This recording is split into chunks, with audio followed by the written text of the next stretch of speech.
सीमा हैदर और सचिन मीना, इन दोनों की कहानी में सच क्या है? पबजी पर मोहब्बत के बाद वो गलती जो पाकिस्तानी इंडियन जोड़ी को सलाखों के पीछे ले जाने का बायस बनी। माँ ने ये तमाम सीमाएं पार कर डाली। एक महिला है, वो पाकिस्तान से हिंदुस्तान आ गई। हिंदुस्तान का हर मीडिया चैनल, यहाँ तक के बड़े बड़े इंटरनेशनल चैनल्स भी इस वक्त हिंदुस्तान में इस खातून का इंटरव्यू लेने के लिए बेचैन है। तो भैया मैं अयोध्या जी क्या गया है, पीछे से तो आप लोगों ने बवाल करवा दिया। पाकिस्तान से आई सीमा हमारे साथ है। किसी को तकलीफ हो, मैं इनको भी नहीं छोड़ना चाहती सर। उनसे जब हमारे साथी रिपोर्टर ने बात, तो उन्होंने ये आग्रह किया कि भाई मैं अपनी पर्ची बागेश्वर धाम के सामने में लाना चाहती हूँ कि मेरा क्या होगा, उन्हें वो जानना चाहती है। पूरा देश इस समय नजर बैठाए। देखिए, सीमा को लेकर के लगातार विवाद जो है वो बढ़ता जा रहा है। इरफान साहब हमारे साथ जुड़े हुए हैं। इरफान साहब, मानती हूँ मैं गलत आई हूँ, ये साजिश है पबजी की। पर मैं अपनी मर्जी से आई हूँ। बहुत ही कहानी आप इस वीडियो में जान सकेंगे। सीमा रिंड और उनके 4 बच्चे जो पाकिस्तान के शहर कराची के मलेरकंड थाने की पुलिस को मतलूब हैं, इस वक्त इंडिया में ग्रेटर नोएडा के रब्बूपुरा में मुकीम हैं। जुम्मा 7 जुलाई को ही उत्तर प्रदेश की सिविल कोर्ट ने सीमा गुलाम हैदर और उनके साथी सचिन मीना को रिलीफ देते हुए एड्रेस तब्दील ना करने और मुल्क से बाहर ना जाने की शर्त पर जमानत दे दी थी। अपने शोहर को छोड़कर उन्हें पुलिस ने 4 जुलाई की सुबह बच्चों के साथ नेपाल के रास्ते बगैर वीज़ा के इंडिया आने पर गिरफ्तार किया था। पबजी गेम खेलते हुए सीमा को ग्रेटर नोएडा के रब्बूपुरा के रहने वाले सचिन मीना से मोहब्बत हो गई थी, लेकिन उस मोहब्बत के दरमियान ना सिर्फ दोनों खानदान बल्कि 2 मुल्कों की सरहद भी आड़े आई। लेकिन सीमा ने ना सिर्फ मोहब्बत का इजहार किया बल्कि अपने शोहर गुलाम हैदर को छोड़कर इंडिया जाने का फैसला किया और एक सुबह इस सफ़र पर निकल पड़ी जो मुश्किलात से भरा हुआ था।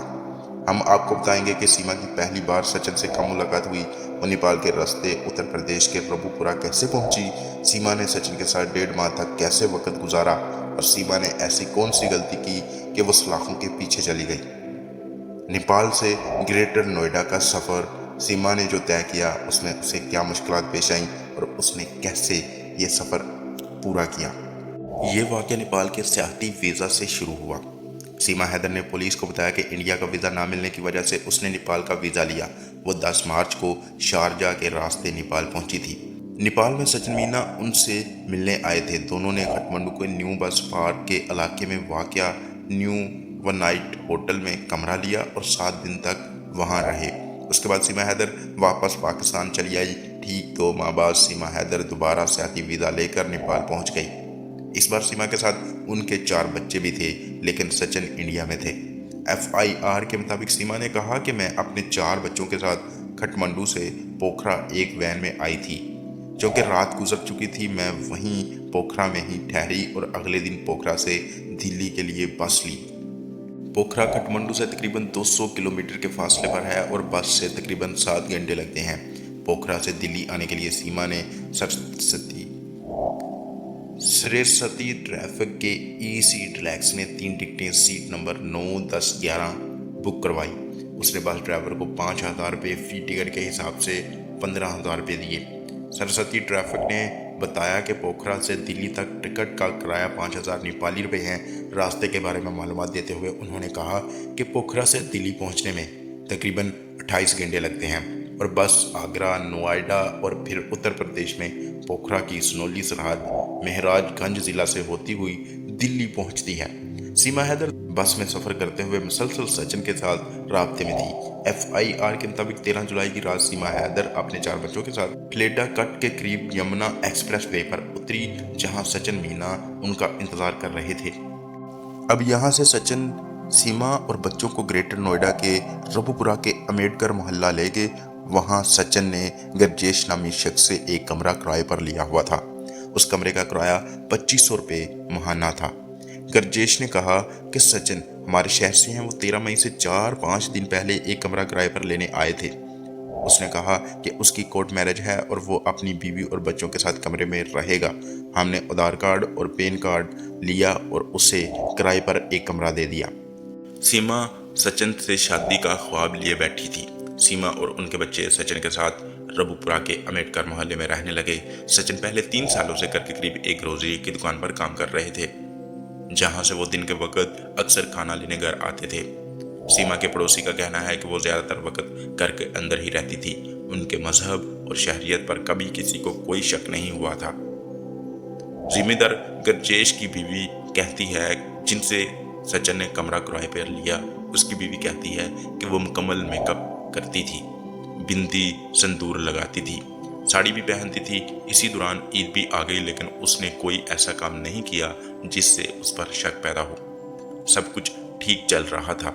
FIR के मुताबिक सचिन ने सीमा को कमरे में लाने के 4-5 दिन बाद अपने वालिद नितरपाल को सारी बात बताई। ये सुनकर वालिद ने सीमा से मिलने की ख्वाहिश का इजहार किया, जिसके बाद सचिन ने एक जंगल में सीमा को अपने वालिद से मिलवाया। सचिन के वालिद ने कहा, अब तुम यहाँ आई हो और तुम पाकिस्तान से हो, आपके बच्चों की ज़िंदगी का तरीका भी पाकिस्तान का है। अगर आपने यहाँ की ज़िंदगी का तरीका सीख लिया तो हम आपकी शादी अपने बेटे सचिन से कर देंगे। न सिर्फ बाप बल्कि सचिन की बहन को भी मालूम था कि सीमा और सचिन एक साथ रह रहे हैं। मालिक मकान गरजेश बताते हैं कि वालिद और सचिन की बहन भी उस कमरे में उनसे मिलने आई थी और उनके लिए साड़ी भी लाई थी। सचिन के चाचा बिरबल भी उस बात की तस्दीक करते हैं कि उनका कहना है कि सचिन ने उन्हें 6 माह कबल सीमा के बारे में बताया था, लेकिन उनके समझाने के बाद भी वो नहीं माने और सचिन सीमा से बात करते रहे और उन्होंने सीमा को इंडिया में बुला लिया। सीमा गुलाम हैदर आखिर पकड़ी कैसे गई? सीमा जल्द से जल्द सचिन से शादी करना चाहती थी। उसके लिए दोनों ने वकील से बात भी की। FIR के मुताबिक सीमा ने बताया कि 30 जून को सचिन के वालिद नितर कमरे में आए और कोर्ट मैरिज के लिए कहा। उन्होंने कहा, सचिन पहले ही बुलंदशहर जा चुके हैं और आप अपने कागज लेकर भी बुलंदशहर की अदालत में जाएं। पुलिस के मुताबिक उसके बाद सीमा अपने 4 बच्चों के साथ बुलंदशहर की अदालत पहुंची, जहां सीमा और बच्चों के पासपोर्ट देकर वकील ने कहा कि आप पाकिस्तान से हैं, आप सचिन से शादी नहीं कर सकती। उसके बाद वो सचिन और उनके वालिद रबूपुरा वापस आ गए। यहीं से इस कहानी में पुलिस की मुदाखलत का आगाज हुआ। वापस आने के बाद सीमा और सचिन डर गए, अब पुलिस को इस बारे में पता चल जाएगा और हम पकड़े जाएंगे। 30 जून की रात ही सीमा हैदर अपने बच्चों को लेकर अपना सामान बांधकर रबूपुरा से चली गई।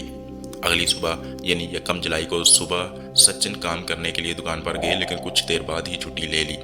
दुकान के मालिक ने बताया कि 1 जुलाई को सचिन सुबह 8 बजे के करीब दुकान पर आया, लेकिन आते ही उन्होंने कहा उन्हें कुछ काम है और वो चले गए। मालिक मकान के मुताबिक 1 जुलाई को ही पुलिस सीमा और सचिन को तलाश करते हुए किराए के कमरे में भी पहुंची जहां वो ठहरे हुए थे। FIR के मुताबिक 3 जुलाई की रात तकरीबन 8 बजे मुखबर की इतला पर रबूपुरा पुलिस स्टेशन के सरबराह सद्दीर कुमार अपनी टीम के साथ रवाना हुए।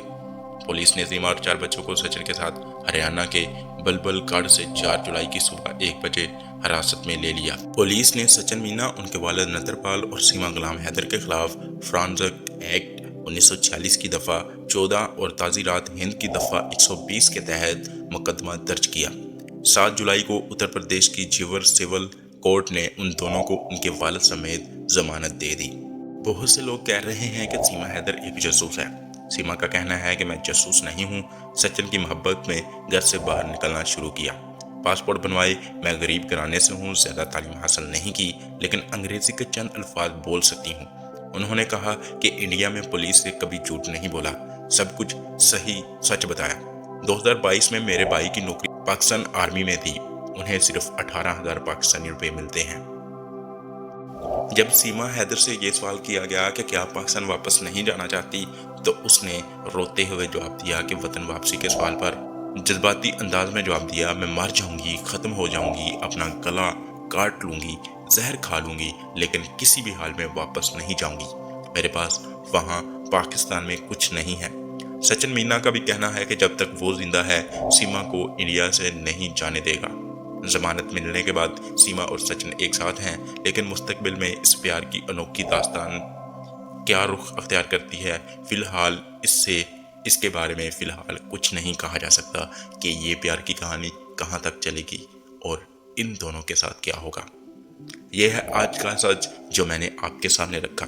मैं उम्मीद करता हूँ कि आपको ये वीडियो पसंद आई होगी। अगर ये वीडियो पसंद आई है तो इसको लाइक कर दें और मेरे चैनल को भी सब्सक्राइब कर लें।